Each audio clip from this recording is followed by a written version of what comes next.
First at 5, a local town's fire department say their staffing woes are at critical levels and getting worse. I'm Shannon Heggie. I'm Mike Montecalvo. Alex Torres Perez gives us a closer look at the problem and how it's impacting the fire department's ability to serve the community. Alex?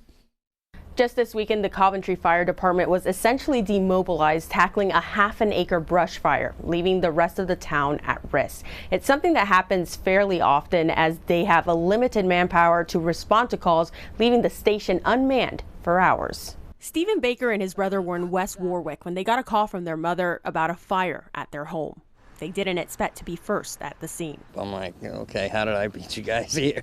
Firefighter and District 1 Town Councilor Jonathan Pasqua says it's because of staffing. It's hard to keep up. I want to give you an accurate number, but they're dropping like flies and I cannot keep up. It is a crisis. It is a crisis today and it's only getting worse rapidly. Pasqua says 6 firefighters resigned just last week with more looking to leave. So departments often cross-man their fire trucks and ambulances, which can leave stations empty for hours when a call comes in. And oftentimes people banging on the door for help. There's nobody there to answer the door.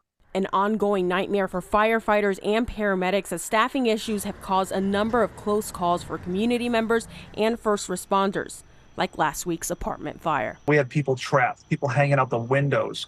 NFPA says you have to have 18 for that.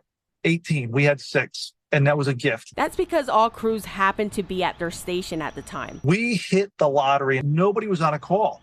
And I mean, for 7,000 calls a year, that's a rarity. But Pasqua knows it could have been worse. If this fire happened a couple hours later, it was the middle of the night, or if this fire happened in a situation where Rescue 6 or Rescue 4 or Rescue 1 were out, which is very, very common, we would have taken people out and put them in body bags. And that's the truth. A wake-up call that something needs to be done. Thank God nobody got killed. But it's going to happen if we don't change something. It's not if, it's when. Discussions are underway to try to fix this issue. New at 6, I'll go over some of those solutions and why there's some resistance. Reporting in the newsroom, I'm Alex Torres Perez, 12 News.